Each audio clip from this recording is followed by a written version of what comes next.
I'm Margaret Brennan in Washington, and this week on Face the Nation, we'll get a new poll on where the presidential race stands in the final weeks before the election, plus new concerns over disaster funding after two major hurricanes hit the Southeast in recent weeks. Vice President Kamala Harris returned to North Carolina for a second time in 2 weeks, packing supplies for hurricane victims and campaigning in the all-important Battleground state, still cleaning up from Hurricane Helene. And on the heels of Hurricane Milton slicing through Florida last week, communities across 6 states now face a huge price tag to rebuild. We'll get the latest from Homeland Security Chief Alejandro Mayorkas. Meanwhile, as former President Trump tries to make the storms a liability for his opponent, Biden and Harris have done a horrible job on North Carolina and some of the other ones. we'll check in with House Speaker Mike Johnson on disaster relief, the campaign, and more. Florida Congressman Maxwell Frost will also join us. And as the campaign enters the home stretch, we'll take the temperature of voters in a new CBS poll and get their thoughts on the future of the country in a focus group interview. It's all just ahead on Face the Nation.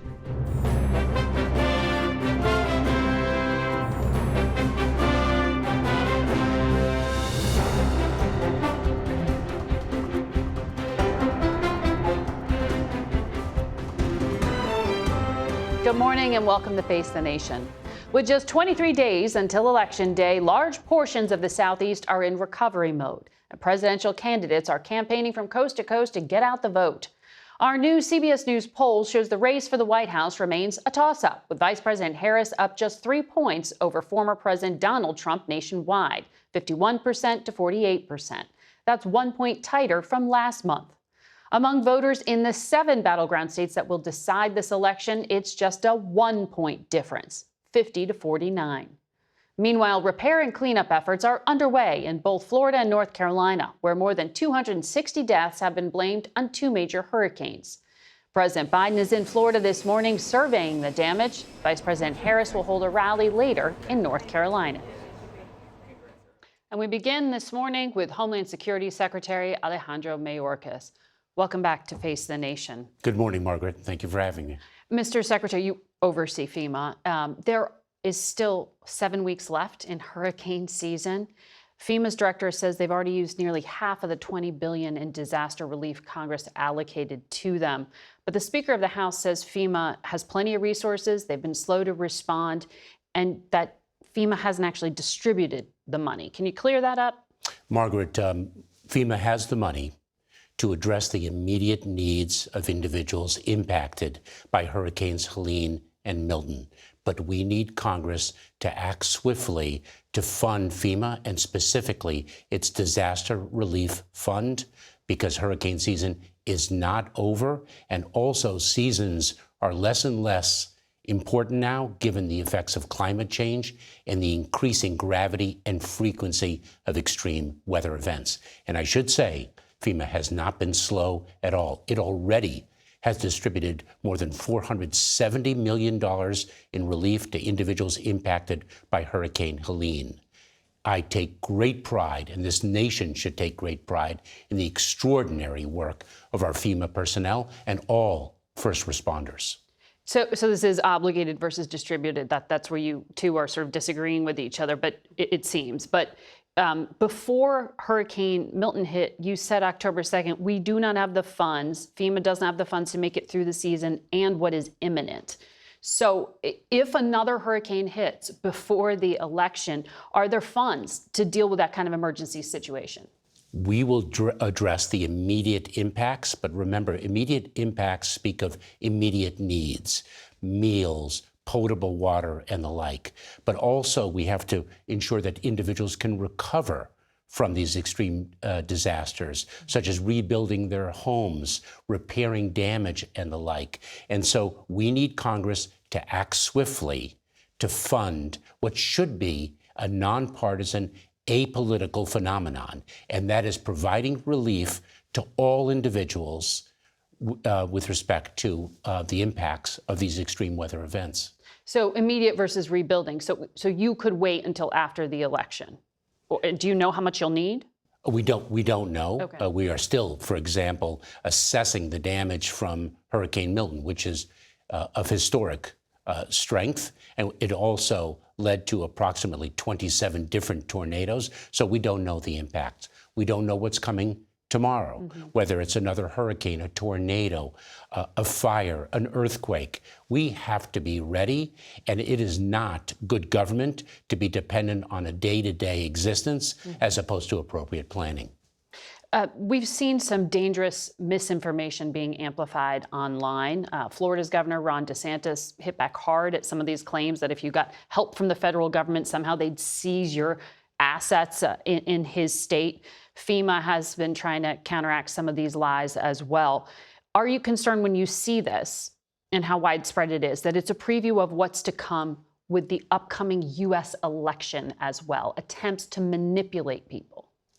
Incredibly concerned, and the misinformation, I should say it's disinformation, false information deliberately spread to impact people's behavior and perceptions, it is extremely pernicious. We have individuals in need of assistance who are entitled to assistance who aren't seeking it because of the false information. Who's driving it? Well, I'll tell you what we need. We need individuals, elected officials, people who have the platform to really debunk this false information, and we're not seeing enough of that.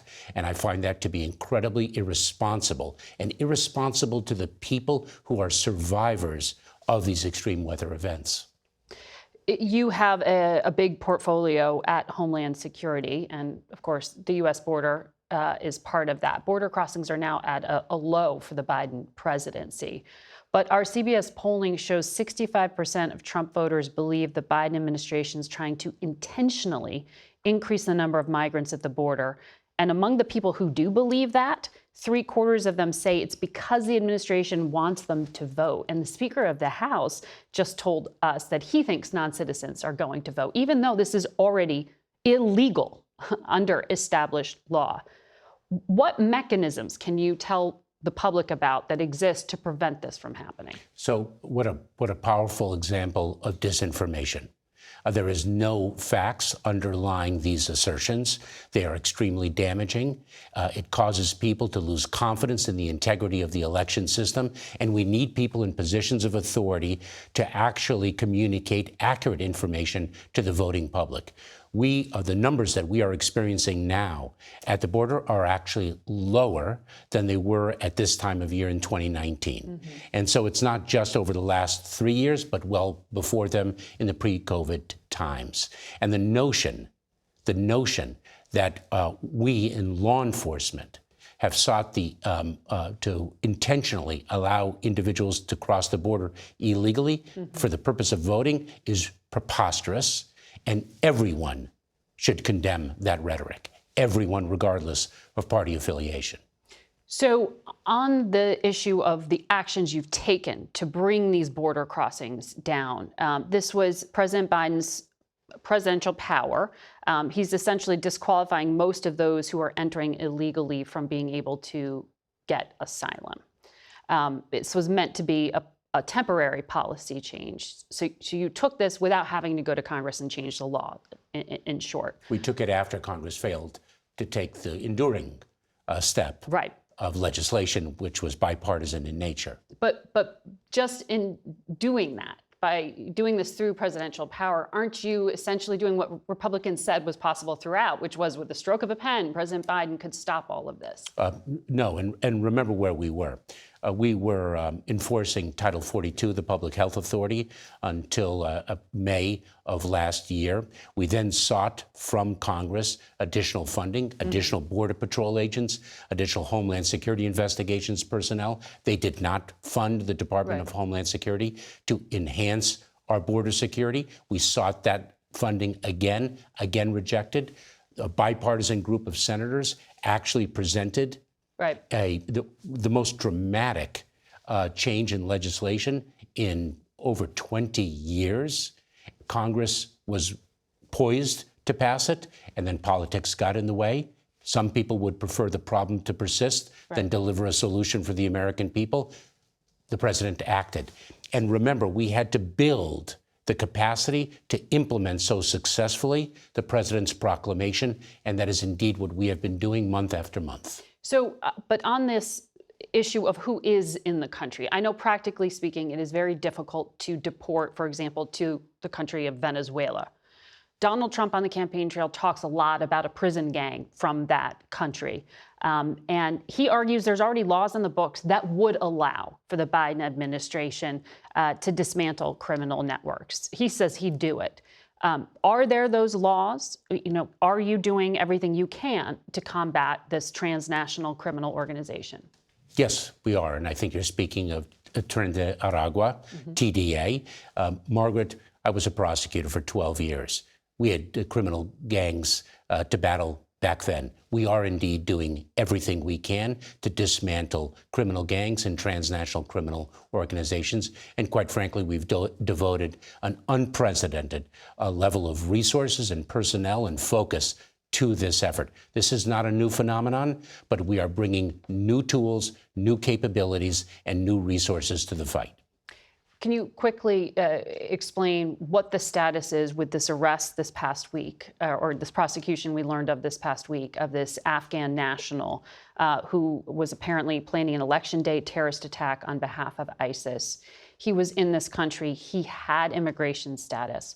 Was he radicalized before he came to the United States? So, Margaret, it is an ongoing prosecution, so I won't speak of the facts, but the viewing public is getting an idea of the breadth and diversity of the missions that we in the Department of Homeland Security tackle. But it gets to the issue of vetting versus whether he was radicalized here. Remember, the individual came in through parole, an Afghan national, and when we vet, and we do so intensively, when we vet an individual, it's a point-in-time screening and vetting process. If we obtain information subsequently that suggests the individual could be of danger, we take appropriate law enforcement action. That is exactly what we did in this case. Understood. Secretary Mayorkas, thank you for your time today. Thank you, Margaret. Face the Nation will be back in a minute. Stay with us. We spoke earlier with House Speaker Mike Johnson, and we began by asking him whether Congress will approve more disaster funding for hurricane victims.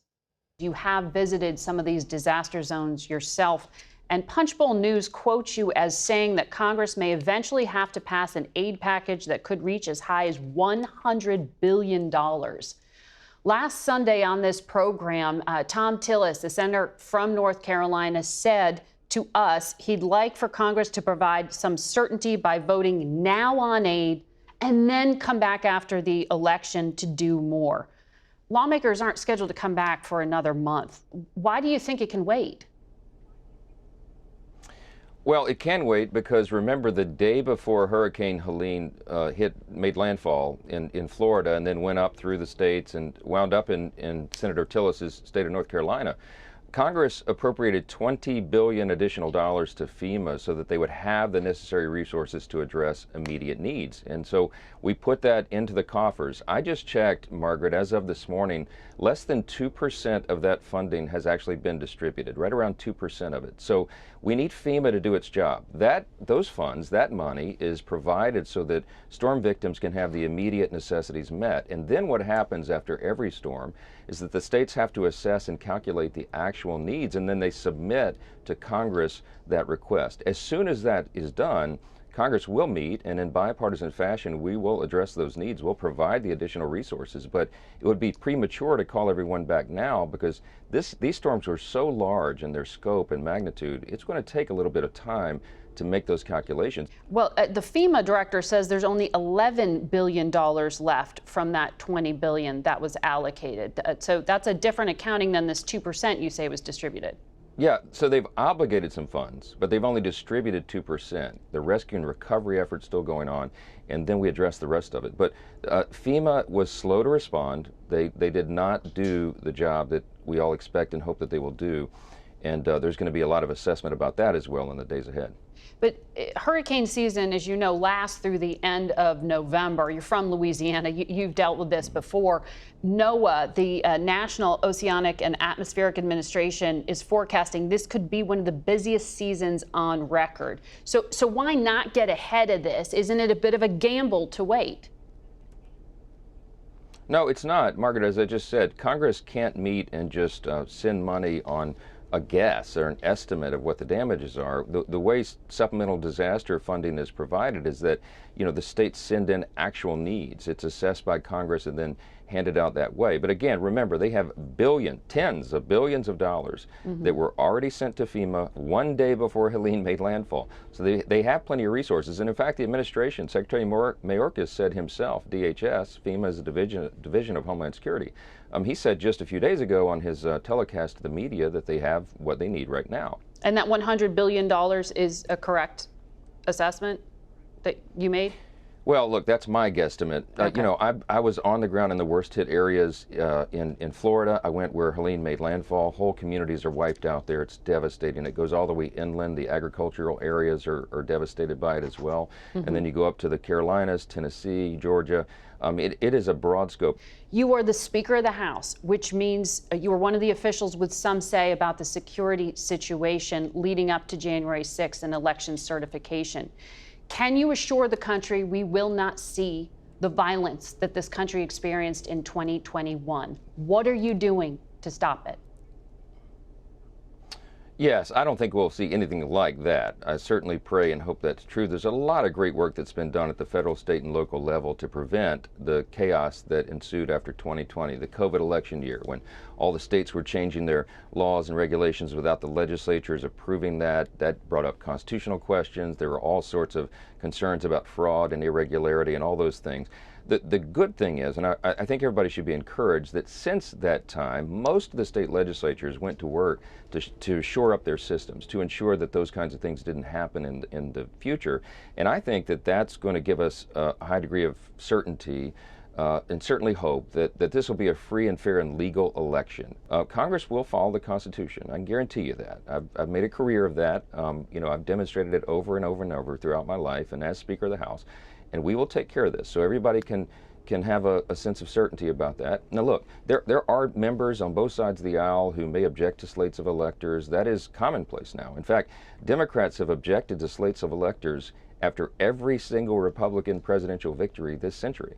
So there's nothing really irregular about that. And when people say that they've got to watch it closely, they're saying that they'll do their job. So but we're going to have the peaceful transition of power. Yeah, I believe President Trump's going to win, and this will be taken care of. But back in 2020, you supported a legal challenge to the outcome of the election. The Supreme Court rejected that attempt to challenge it. Since then, the Electoral Count Reform Act has been passed. Are you certain that at the nation's capital, the lawmakers who you work with won't be challenging the outcome? Look, we'll see what happens. I can just tell you that we're going to follow the law, and we'll ensure that our colleagues follow the law. The Electoral Count Act and the Constitution itself requires. The reason for the objection in the last election cycle in 2020 was what I referenced earlier, is that we had all sorts of changes to election laws in the states, and choosing electors, the mechanism by doing that under Article 2, Section 1, Clause 2, says that only the state legislatures can choose those systems. So when elections officials and secretaries of state and some state court judges and whomever, the governors, when they changed their rules because of COVID, they did it in an unconstitutional manner. And that was an important legal question. The Supreme Court never addressed it because, remember, they just rejected all that on standing. But we're not relitigating what happened in 2020. No, we're talking I'm not, about 2024. Exactly. And 62 legal challenges, as you know, failed with the Trump challenges to the outcome. Yeah, but not on that basis. Margaret, wait a minute. Not on that basis. That legal question is, I think, objectively proven to be true. Obviously, everyone knows the legislatures weren't meeting in 2020 because of COVID. So it's Article 2, Section 1, Clause 2. Everybody Google it and read it. It says only the legislatures can make those rules. But look, I'm confident to tell you, I think this year, that's not an issue, right? On the security picture at the nation's capital, what measures are you taking? Yeah. Look, we have an all-hands-on-deck approach on this. The Capitol Police and the architect of the Capitol and everyone have done extraordinary measures. They've hardened the facilities around the building to prevent anything in the future from foreign terrorists or anyone else who might want to, try to invade the Capitol. Okay, that's taken care of.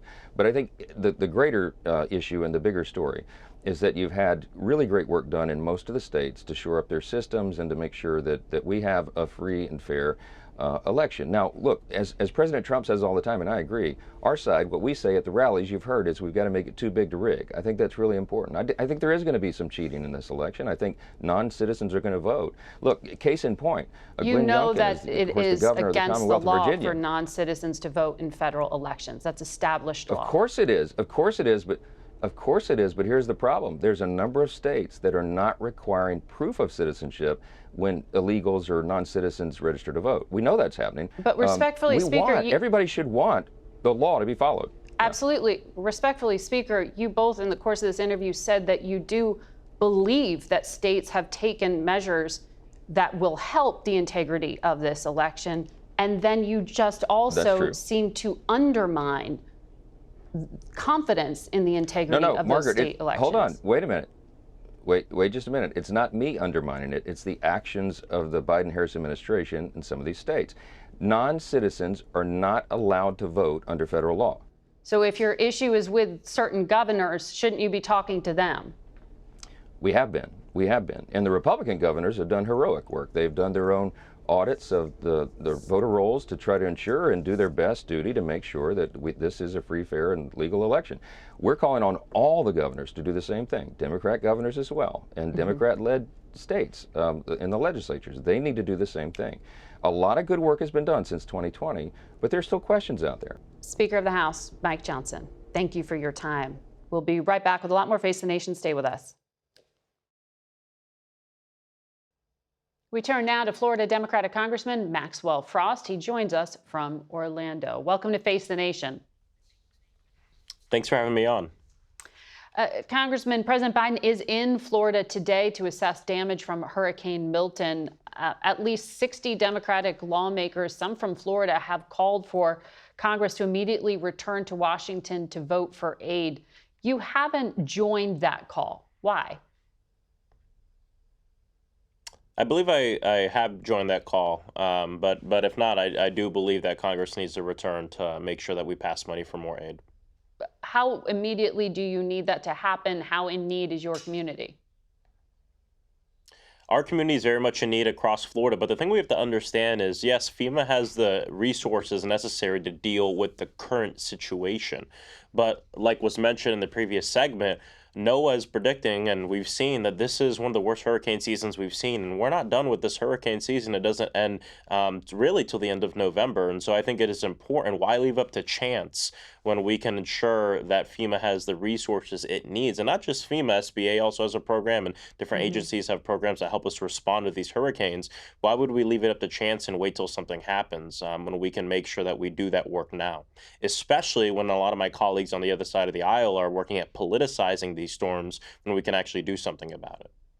So you need this vote to happen before Congress is set to return November 12th, or you can wait until November 12th?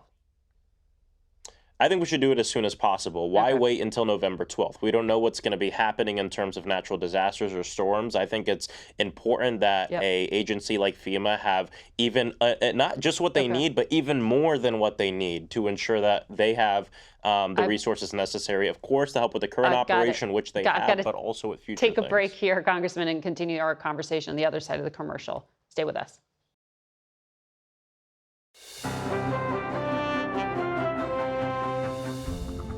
Welcome back to Face the Nation. We return to our conversation with Florida Congressman Maxwell Frost. Congressman, you are the youngest member of Congress, it looks like, and you've been on college campuses trying to shore up support for Vice President Harris. In our CBS polling from earlier this summer, before Harris entered the race, we did see among 40% of young people who responded, they said politics over the last few years makes them feel like there's nothing else they can do. Another 40% said they want to tune out and watch something else. Young people may not be apathetic, but they certainly don't seem to be excited about the political system as a way to affect change. How do you change that? Well, I appreciate the question, and it's not just up to me, right? It's up to all of our leaders, all of our organizers, people on the ground to make sure that young people understand that if they step away from their civic power that they have, there's people who don't have their best interests at heart that are more than happy to step into that power for them. I mean, you mentioned, a number that comes before Kamala Harris being the top of our ticket. I've seen, as I've traveled this country, did a back to school tour just a few weeks ago, a lot of enthusiasm and excitement around this election, especially with young voters wanting to vote for Kamala Harris. And, there's this notion that young people are not being involved in the political system, and we can do better, but people should know that young people are voting at the highest numbers in our country's history. 2020 was the highest youth voter turnout in the history of our country. 2018 and 2022 are the highest youth voter turnout in a midterm in the history of our country too. So we're trending in the right direction. We just need to continue to reach out to young people and not take those votes for granted. Right, and there's that question of enthusiasm actually translating to votes. You've said vibes don't mean votes, I saw you say. On another issue that we know is of concern to the Harris campaign, I want to ask you about remarks that former President Barack Obama made earlier this week. He was speaking to campaign volunteers in Pittsburgh, and he raised the concern about low enthusiasm and turnout, specifically among Black men. He said, quote, "Part of it makes me think that, well, you just aren't feeling the idea of having a woman as president." Do you share the former president's concern that this is a dynamic impacting the race? How much of an issue is it for Vice President Harris? I think it is an issue with a lot of different voters across this country, and it's something that our country, we've come a long way as in terms of women's suffrage. We've come a long way in terms of making sure of equity in this country, but there's still a lot of this bigotry in this country in terms of sexism, in terms of racism, and we still have to work at getting over that. Those things are still here. They still exist in a lot of communities, and we still have a lot of work to do here. And so I think President Obama was just having some very serious, tough talk, right? Tough love with a lot of, especially, he was speaking directly to young Black voters, young Black men specifically, and making sure that they understand, look, sometimes you have to take a step back and look at your own bias. What's the bias you have? What are the real reasons you're voting against someone or for someone? Is it a legitimate policy thing, or does it have to do more with the vibe of something? And then look more into that as well. I think it's really important. This politics of vibes, we see it a lot here in Florida with someone like Ron DeSantis, who claims to be someone who's for the people and for democracy, yet every chance he gets, he acts like an authoritarian. Then I go to voters who have family members who've escaped countries with authoritarian leaders, and I ask them, why are you voting for someone who's emulating what your parents escaped? And they can't quite explain it. It has to do with the vibes, with the atmosphere the politician has created, and I think we still have to contend with that as a country, and that's what the president was talking about. Congressman, thank you for sharing your insights. We're going to have to leave it there for today. We'll be right back. For more on the race for the White House and our latest poll, we're joined now by CBS News Executive Director of Elections and Surveys, Anthony Salvanto. Anthony, the polling shows already close race has tightened further. Why is that? Let me start by reminding people just how tight this is. When you look at our estimates across each and every one of the battleground states, one after another is effectively even. So it's a race that either candidate can and may win. But one reason I think this week was highlighted is that you see how differently these candidates and their supporters define what is, not just what ought to be going forward. Let me show you a couple of different examples. Start with the debate over hurricane relief. Trump supporters say that they believe hurricane relief is not going to people impacted by the hurricane. In fact, they accept the claim that FEMA money was diverted to people in the country illegally. And Harris voters say speed of FEMA was just about right and that aid is going to people impacted. But that's just one example. Take another, the economy.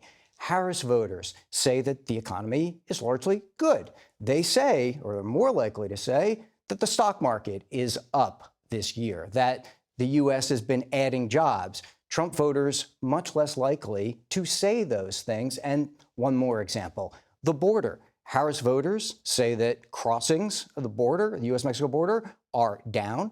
Trump voters say that crossings are up. So what that does is it all underpins this idea. It's not just competing ideologies going forward. It's different views of what is right now in the country. There's no agreed upon set of facts. So, Yeah, exactly. on things that are measurable, arguably. So if they get their information differently, who do these individuals trust to provide it to them? We started by asking people how much they use social media. And both camps, both Trump and Harris voters, do use it. They don't necessarily trust everything they see on it. But one thing they say is that they feel social media makes it easier for them to find people that they agree with.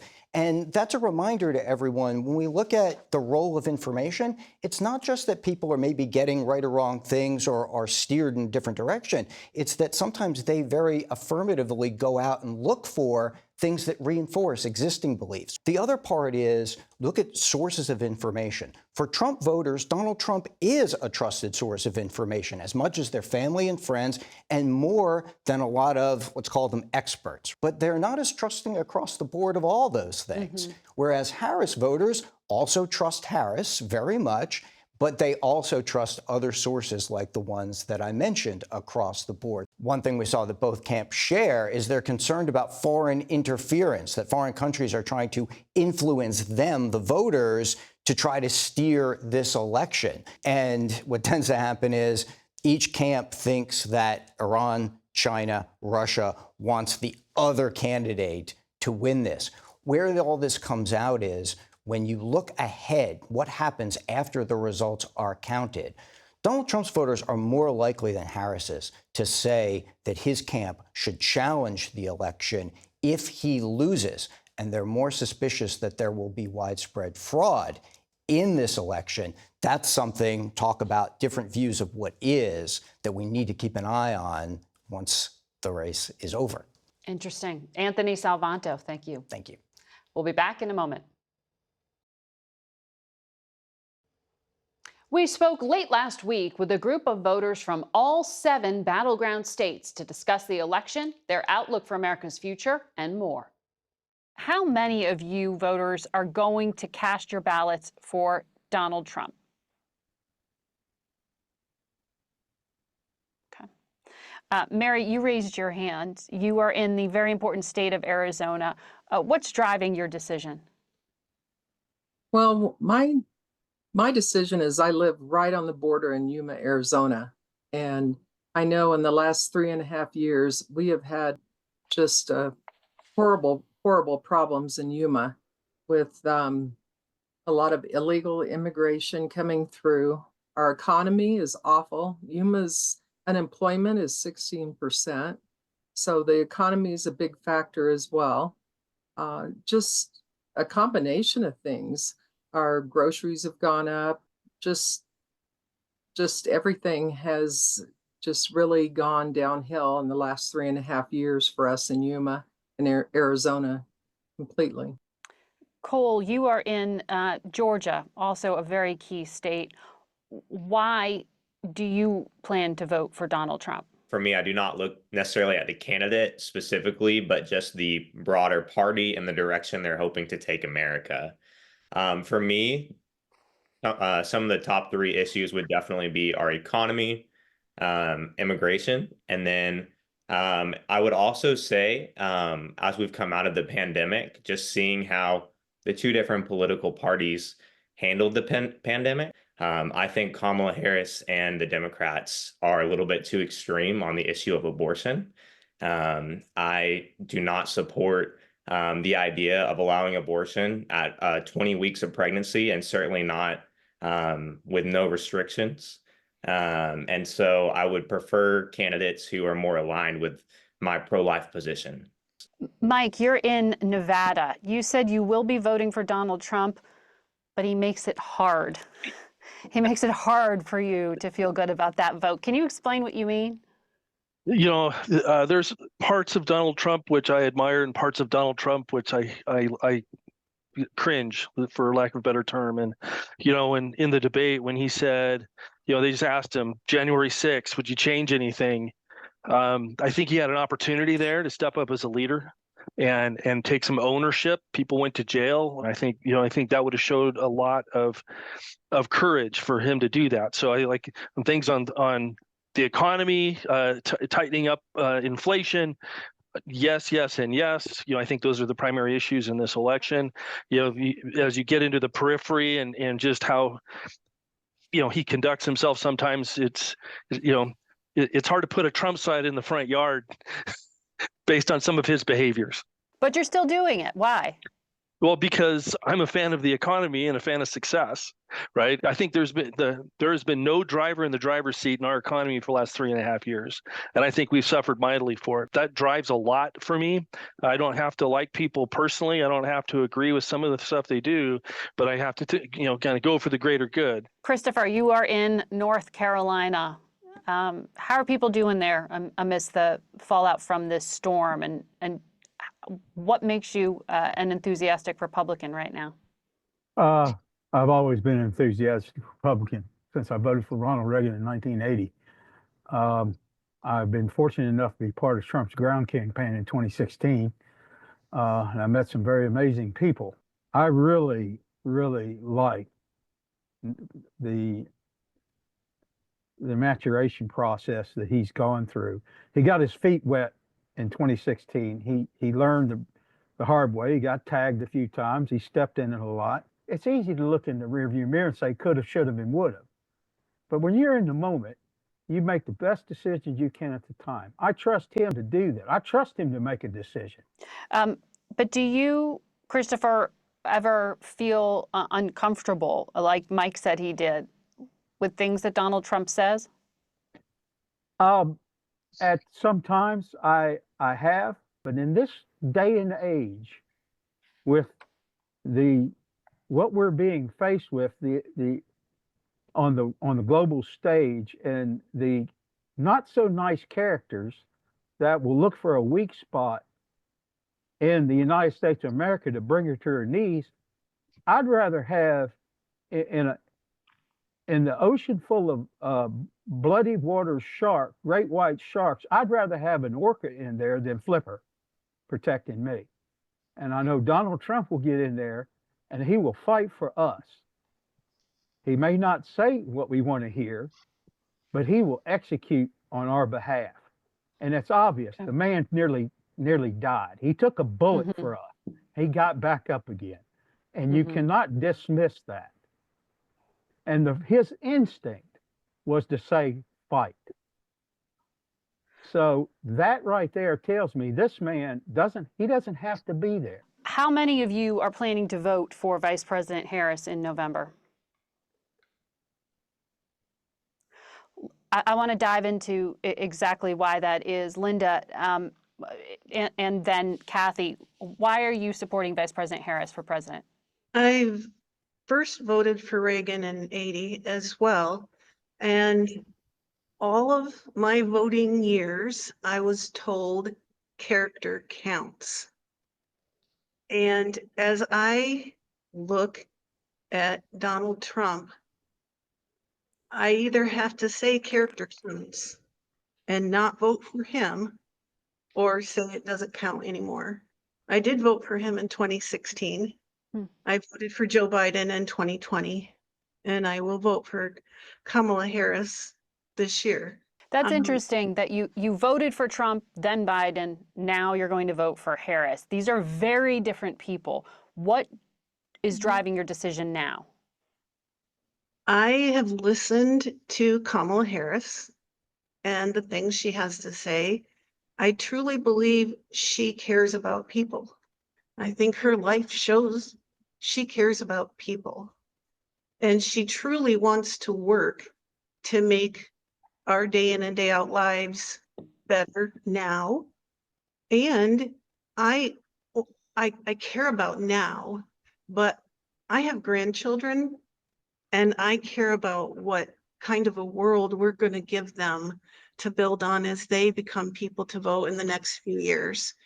And again, I go back to character counts, and Donald Trump is a proven liar. He has said and done too many things that I think should be disqualifying, from January 6th to those poor people in Springfield, Ohio, they must just be terrified. Kathy, you're in Pennsylvania. Why are you voting for Vice President Harris? I hear and see the fears that people have just contemplating another 4 years with Donald Trump. I don't have anything that I can think of that I would say I agree with him on. And I, like Linda, would say, to me, character counts. So Donald Trump is a no for me. What about you, Mauricio? You are joining us from Wisconsin. January 6th to me is beyond unacceptable. That's sacred territory that was stormed. He riled up that. It was not a protest. That was an insurrection. The plans were to overthrow a legitimate election. That will never be tolerated in my viewpoint. Do you believe that Vice President Harris, if she is elected president, that she will be very different from Joe Biden? Or do you see her continuing the issues and agenda that he has pursued for the past 4 years? I'm sure she's probably a little bit more liberal, but she would accept the results if she lost. And that's big to me. Linda, back to the original question I asked Mauricio as well. As a Harris supporter, do you believe that the vice president would continue Joe Biden's policies, or do you think she has a different vision for the country? I think she will do some of the things President Biden has done. And some of the things Biden has done has helped our country quite a bit. I would like to hear more specifics of what she plans to do, but I would much rather see someone want to give tax breaks to the middle class than the most wealthy people in our country, which is what Trump wants to do. I just wanted to follow up on this idea of how future President Harris might or may not be different than President Biden. And I'll be honest with you, I do not envy Kamala Harris, because she has to defend President Biden, and she also has to kind of thread the needle of following his policies, maybe making some of her own. But listen, there have been some failures in this administration, and I think whether you're on the left or the right, you can hopefully see that. And for me, some of those things off the top of my head were, we did not have a good withdrawal from Afghanistan. Prices are through the roof for consumers, and we can debate how we got at that. But at the end of the day, inflation is out of control. And there have been a record number of illegal border crossings under the Biden administration. And so I understand that she has to appeal to the base, and she doesn't want to alienate any Biden voters. But it's very shocking to me that there's not one thing that she could think of that she would have done differently than President Biden. Show of hands, who is concerned about the issue of abortion and reproductive health care going into this election? Okay. Mary, you're not raising your hand. You live in a state where abortion access is currently permitted up to 15 weeks. You're good with that where it is? It's not a motivating factor for you, even though abortion will be on the ballot in Arizona? The way I feel is that I'm more concerned about women's health. And I think that we need to concentrate on prevention of unplanned pregnancies, not using abortion as birth control. That's the way I feel. I'm a mother and a grandmother, and I think that that's what it should be. I think 17 weeks is a good amount of time. Now, of course, just like everyone else had said, rape, incest, problems with the pregnancy, things like that. Of course, I can understand having an abortion and you find out later in your pregnancy that something's wrong with the baby. Okay, that's a different story. Would you, Mary, like to hear candidate Donald Trump and candidate J.D. Vance echo your beliefs? They avoid talking about the specifics. You were very specific at 17 weeks. Would you like the candidates to be that specific? At the federal level, and the reason why it was brought back to the states is that different states have different feelings. California is much more liberal than Arizona or Texas or Oklahoma or Georgia or other areas of the country. And just like Trump said, look at Kansas. Kansas has become more liberal than they used to be. Mhm. And that's very true. But the main focus is women's health. Women and what's taught in schools, nothing anymore. Kathy, you raised your hand that this is an issue that's important to you. It is. I have daughters and granddaughters, and I would hope that the decision of something that serious would be allowed to be made by them and their healthcare provider, not by someone sitting on a bench or in a boardroom or wherever, making that decision for them to be able to or not to be able to control their own body. And it's not realistic to believe if you like this liberal law better, everyone can just move where they want to. Those things just aren't realistic. You can see the extended interview on our YouTube page or our website. We'll be right back. That's it for us today. Thank you all for watching. Until next week. For Face the Nation, I'm Margaret Brennan.